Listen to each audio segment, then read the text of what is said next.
everybody, Chris and Ina here with Freedom Family Investments. We're here for another episode of Real Talk. That's Real Talk for real estate investors.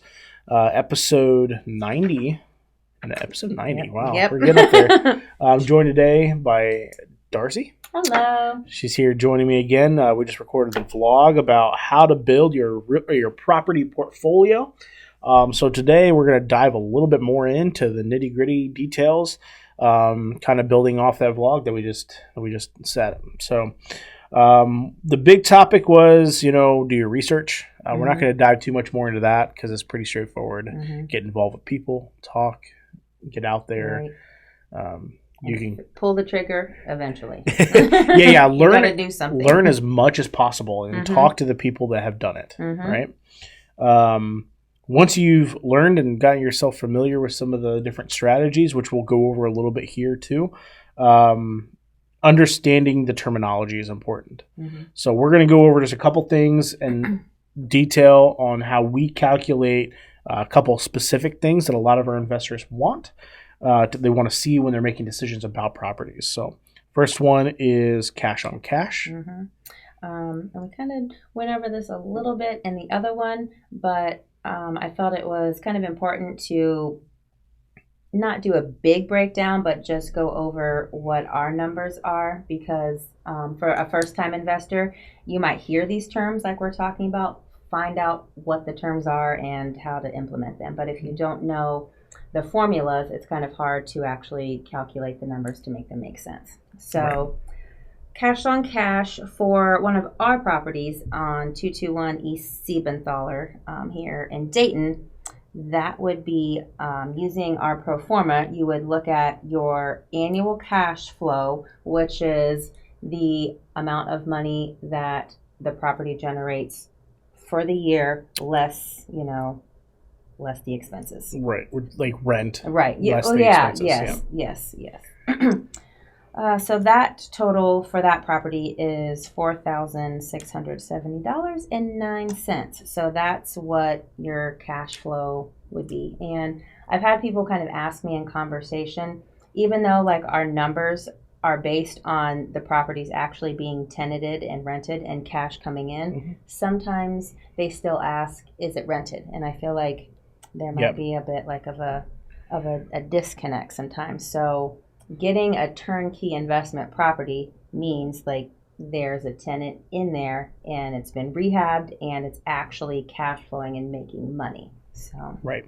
Yeah, and that's what we try to do here. We try to have it fully rented, the numbers as real as possible, including warranties and all of that, to make sure that it's true representation of what to expect year one. So then you would, once you have what the annual cash flow is, you would divide that by the amount that you would need to finance the property, which is typically the closing costs, which is around 20% for an investment property. And it's a little bit higher because it's an investment property. When you get something for yourself, the down payment's a little bit lower. So we factor in 20% for the down payment and then 3.5% for the closing costs. So for that property, the cash to finance it is $27,000 and $27.25, which gives it the cap rate of 17.28. So that's awesome. Kind of analyzing our portfolio and how we come up with our numbers. Like Chris said earlier, it just kind of depends, but So some companies, some organizations, some investors, they'll calculate cash on cash and cap rate a little bit differently because they may omit or add different things. So we are transparent. So we're going to provide our pro forma. If you're ever interested in a turnkey property from us, you'll get to see exactly how we calculate it and be able to do your own due diligence and kind of tweak things. We have some investors that will actually put in what their estimated mortgage is if they're financing, or they're like, actually, I'm going to put down a little bit more than this. I'm putting down $30,000 in that example. So then that changes the numbers. That changes the cash on cash calculation and the cap rate a little bit. It may even adjust the cash flow number, which is the bottom line profit number per month. Another big one is the RTV, the 1% rule, as it's commonly called. That's rent to value. So, in Siebenthaler, I don't remember offhand what we rent that one for. That one is, where's that on here?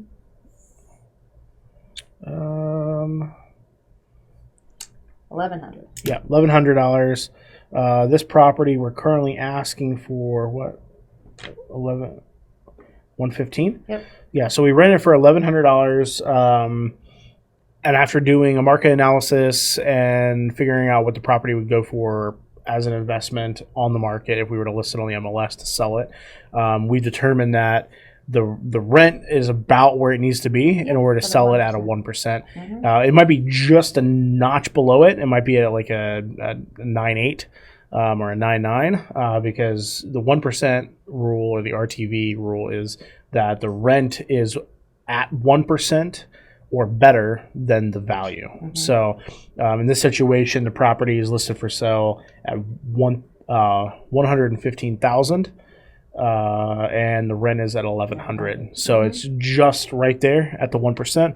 We have a couple other properties that are similar, right? Actually, we have one just rented for like $1,500. We're estimating the value is probably right at $150, so that should be right where it should be. I think looking at most of the pro formas, because the 1%, at least in my experience with investors asking questions, a lot of them seem to kind of go for the 1% rule, maybe because it's super easy to just be like, oh, here's what the rent is, here's what the price is. It's there. Yeah, so. Exactly. So that is the easy thing just to be able to go through and say, okay, nope, doesn't match the 1%. Okay, it matches the 1%. Okay, it doesn't. Then you get into calculating cap rate and cash on cash. Like there's a lot of variables that go into that.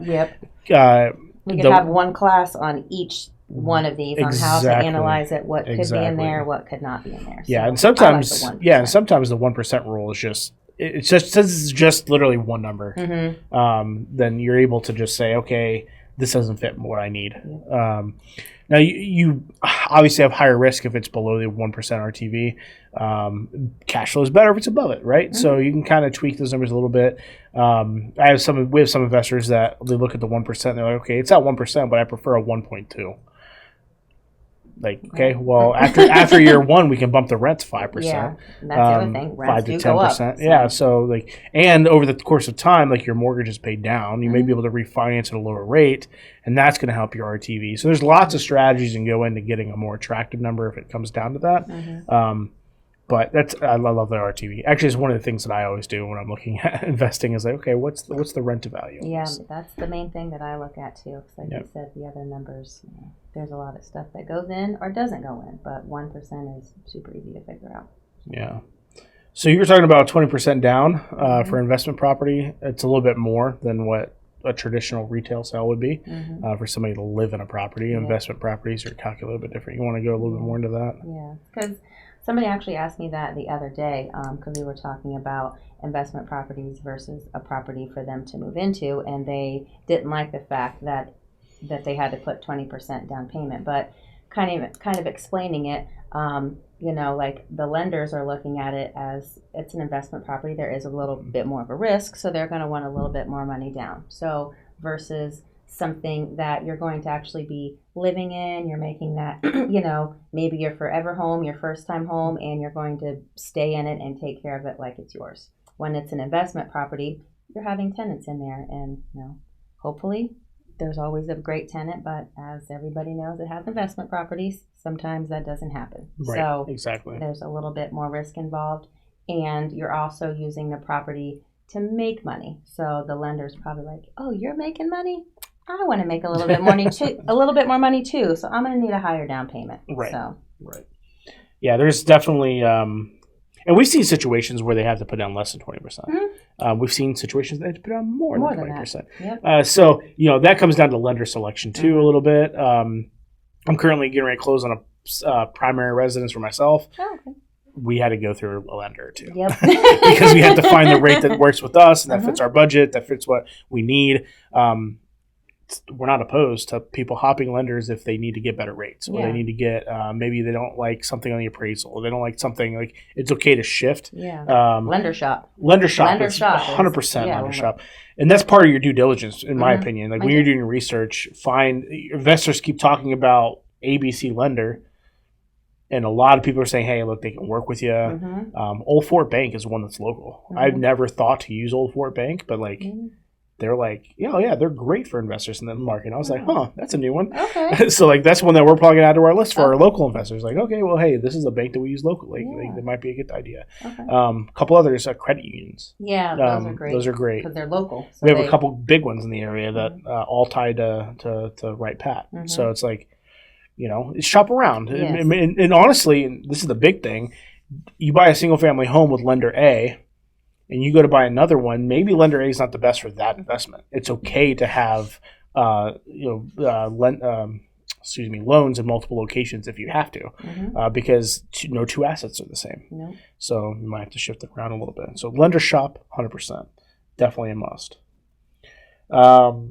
Diverse for just like any investment, whether it's stocks, bonds, mutual funds, small businesses, I don't know, anything, real estate. It's important to diversify.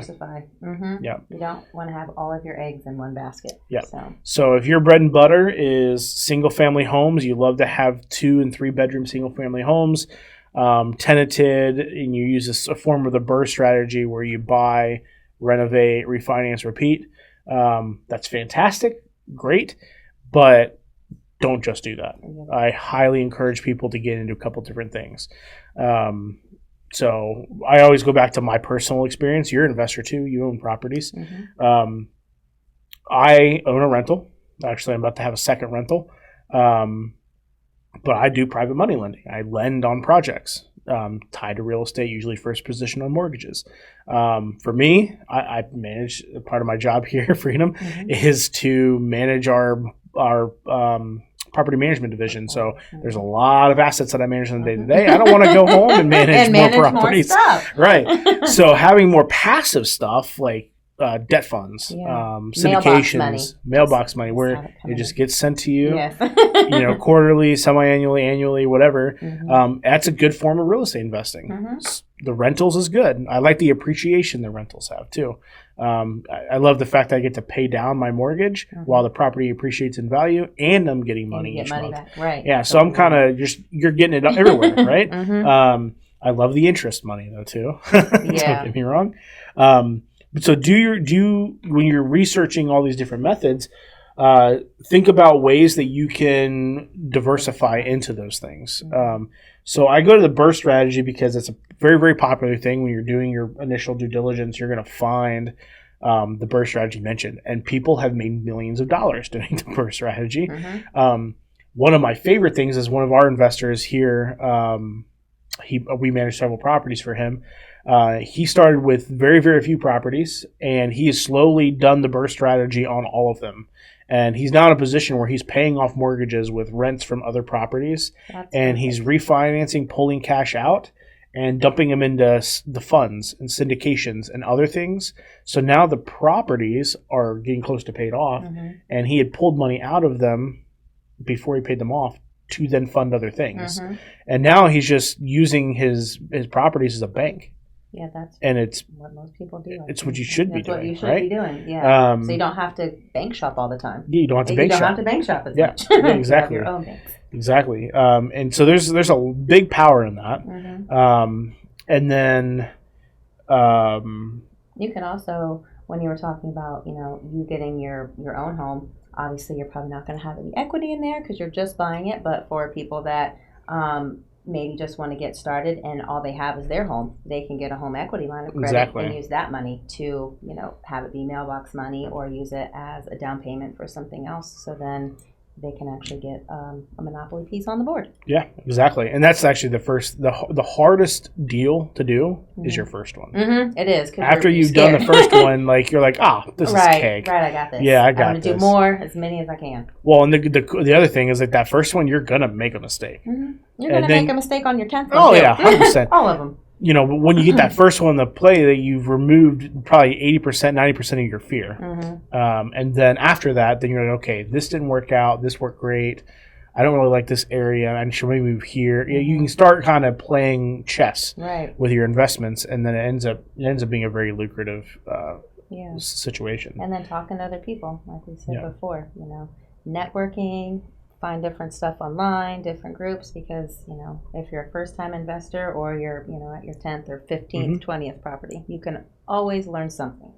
Yeah, I found my first rental because we had a client that was wanting to sell, but the numbers weren't great for traditional investors because he didn't want to drop his price. And for me, it was like, but I know the tenant and I know the property's doing well. And, I kind of put some feelers out for some buyers, some investors, and the feedback was always the same. Like, okay, well, the cash on cash isn't great. The cash flow is not bad, but like, I need to buy it at this price. And this guy was going to lose thousands of dollars.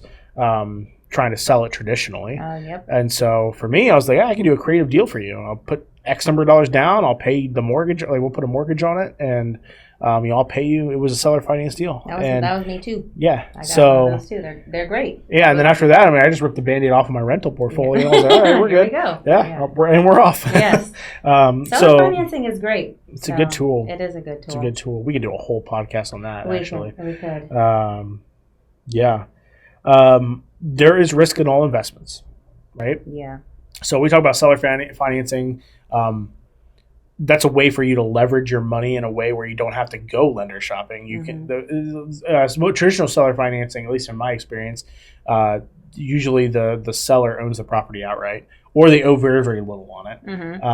There's some, if they owe money on it to a traditional bank, you can do like you can assume the mortgage. And other things like that. In this situation, it was paid off 100%, and so it was like a down payment. He became the bank. We did a promissory note, filed it with the county, like the whole 9 yards, and then I just paid mortgage payments to him. It's still a high risk, right? So that he, as a lender on that, like he shifted from a seller to a lender in that situation. If he just did it without doing all the paperwork, it would have been high risk because there was nothing to say that I would have made a payment to him, right? Once we followed the paperwork and everything, all of a sudden it's like if anything happened and I defaulted, or I wasn't able to pay, or my renter moved out and like everything went sideways. That note allows him to repossess the property as a lender, like a regular bank. As you don't make pretty much payment, like a regular bank. You don't have your insurance on it. Yeah. Pay your taxes. They can come take it. Yeah, so. Turnkeys. They have risk. Rental properties have risk. I will say, we were talking before this. They can be, depending on how you evaluate risk, lower risk than some other investments, but in the short term, they're volatile. Yeah. Where they become less risky is when you've held them. Yes. Because you've been able to pay them down. You've got appreciation. Right. Property historically they're not making any more of it, so it's just gonna go up in value. So the longer that you hold it, in my opinion, the more that it's going to be worth. So with the turnkey investment property, you don't want to get it and then turn around and sell it 6 months. Yeah, you're gonna be losing. Yeah. So. Now, if there's a market bubble and everything goes high, like really, really fast, right?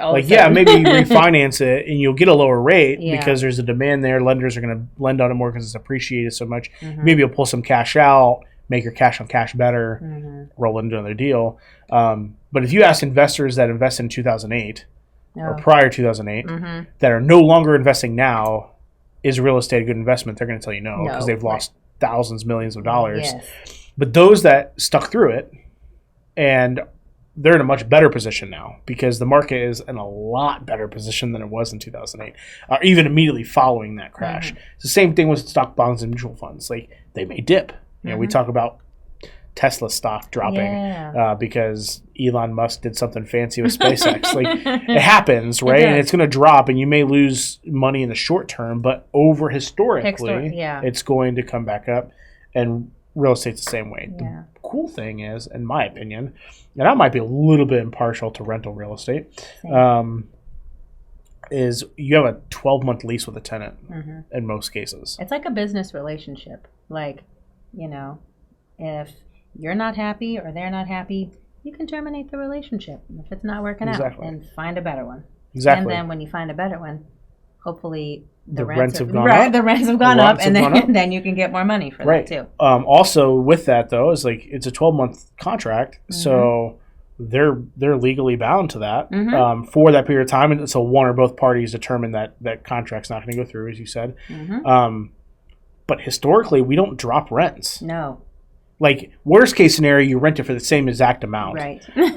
But you don't drop it. No. So even if the property itself has depreciated value, which is very, very, very rare, yes. You're going to see that your rent is going up, which means that you're going to be in a better position year 2 and year 3 and year 4 as you go. I had that conversation with somebody too. They were renting and they were upset because their rent had gone up and they'd been renting for a long time from that landlord and other ones. And that was one of the questions I asked. I'm like, when has your landlord ever came to you and said, your rent is going down?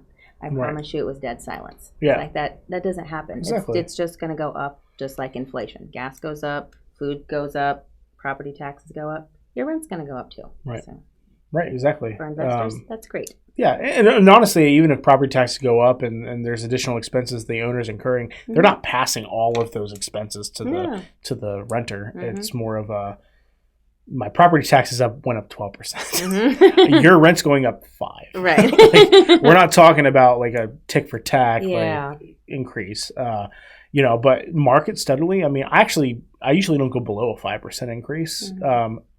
Every now and then, if we're like super like above market, like we might do like a 2 or a 3. But even then, it's still going up a couple dollars. And over the course of a year, we're talking about pennies. I think that's like the mindset that most tenants probably have too. Like if you just almost put in the lease, like, hey, your rent's it's just going to go up. That way they're not shocked when it happens. Like, oh my gosh, it's going to be an extra $15. So. Yeah. So we've actually this is kind of on topic, off topic, but we as a society and as people in general, like we look at something in front of us and we judge it and we're like, oh, this is hard. I can't manage that. My rent was $1,000. Now it's going up to, it's going up to $25. I can't afford $1,025. That's ridiculous. And it's like, well, okay, but let me break that down for you. Let me tell you what that really is. $25 a month over the course of 12 months is this number. Yeah. So you can either pay $25 a month extra or just pay me a one-time fee of that. It's the same number. Right. It's the same. But I would much rather take it bite size over 12 months. Like a $10 increase, that's $120 over the course of a year. Yeah. That's not ridiculous. That's not. No offense. That's you filling up your pool. That's your utility increase when you fill up your pool. Money. That's Starbucks. That's one less pack of cigarettes per month. You go. I mean, that's what we're talking about. And investors know that, right? Because we deal in the big picture most of the time. So yeah. All that to say, rental real estate is historic. It may be a different risk assessment. Could be volatile. Sometimes the volatility is outside of our control. Like right now, like the Feds control the interest rate. They can print money and change that. They have the ability to do that. But there's downsides to printing money, right? So it's like, how do we mitigate that? And that's all stuff outside of our control. So the best thing we can do is try to add value to the market the best we can. Add value to the properties the best we can, try to get investors engaged in buying properties so we don't have just vacant lots sitting around. That's your bank. Your property's like your bank. So exactly. If you're afraid of the dollar going under or whatever, just pay off your property. So then at least you have that asset sitting there, and you can if you need to convert it to crypto or whatever is going to happen, you can do that. Yeah. So part of that building a portfolio is just being aware of everything that's going on. As we've mentioned, like some, socioeconomical things. But also like there's times to add to your portfolio, there's times to subtract from your portfolio. If you analyze after you bought, like say you bought 5 and you notice that one's not performing the greatest, but you've got some equity in it, it may be worth it to maybe dispo that property, get rid of it and reallocate it to other properties or other areas that you're doing better in.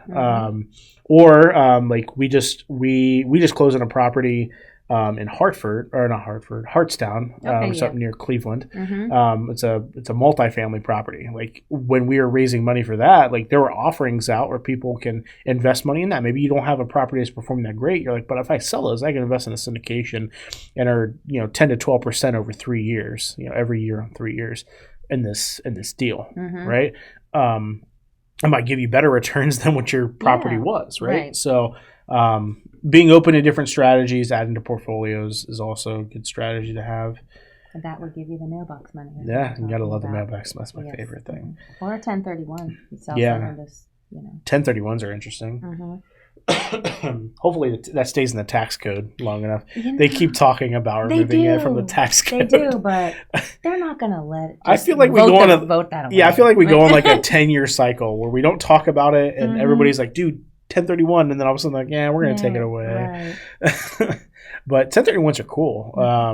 We actually had a meeting today where we were talking about potentially advertising 1031 as an option for rentals. Yeah. I will never forget, we had an investor that had just sold his primary residence in California. He was moving outside of California. And if anybody knows anything about California, pretty much anywhere in California, you could take a 3-bedroom, 2-bath here. Oh. That's $100,000 and move it to California, and it's just shy of $1 million. Yeah. And that's just the way the market is there. So he had this house that probably wasn't extravagant, but it was close to being paid off. And when he sold it, he had an influx of cash, enough that it would have triggered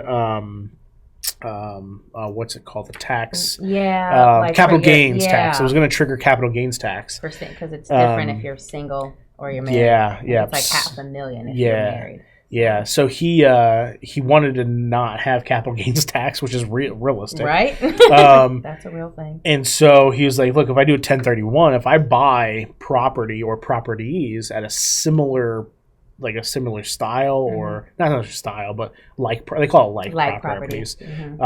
Which is pretty much just. I mean, it's it's honestly a pretty vague description of properties. Right. So like properties. So he sold a house in California.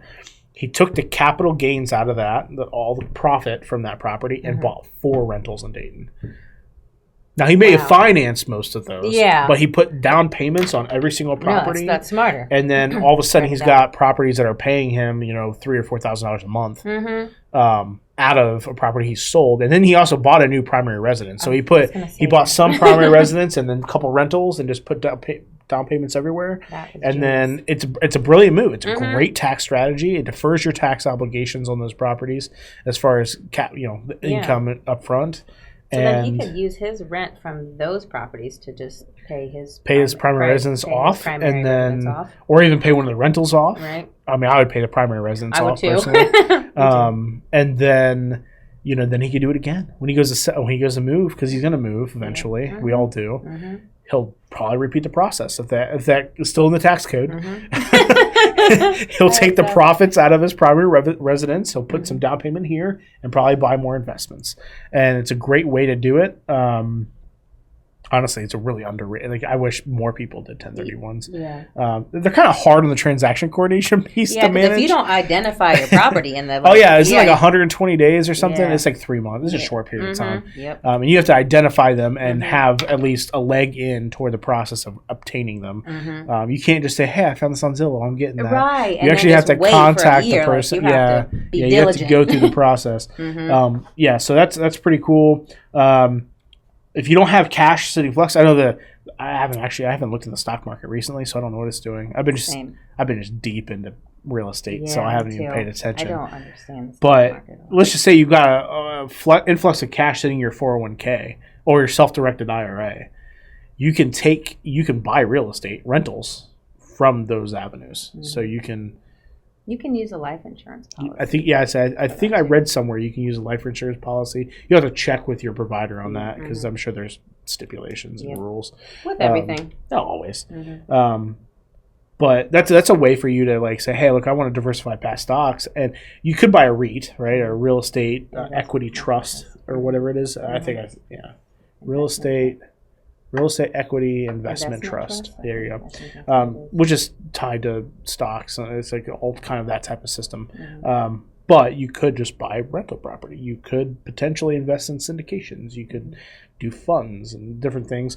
I know at least, I don't know for the 401k, but I know with a self-directed IRA, you have to be at least an arm's reach away. Like you can't buy the property and then self-manage it. Yeah. You can buy it through a trust and have the trust manage it. And you manage the trust. And you can manage the trust because it's far enough away. Yep. But with our turnkeys, with our rentals here, I mean, we have management in place for you. So we actually have a client that has property. She has three or four properties that she invested out of a self-directed IRA, funneled through a trust, and then we manage it. So we actually deal with her and the trustee to make sure everything gets funded and paid and taxes and all that's settled. Awesome. But yeah, no, it's another cool, interesting way that's a little bit untraditional. Yeah, I need to look more into that. Yeah, there's a lots of different things. Lots of different things. Do you have anything else? I don't know. I think we touched on a lot of stuff. I brought numbers to talk about those. So yeah. All right. So a quick recap here, so we can close this thing out. Big things are do your research, get out there, talk to people, watch YouTube. YouTube is a humongous education source. Yeah. Bigger Pockets too. Bigger Pockets, yeah. For those of you who don't know, Bigger Pockets, I'm going to call it Facebook. It's a Facebook-esque platform, but it's made for real estate investing specifically. So everybody on there, they have to be some way associated with real estate.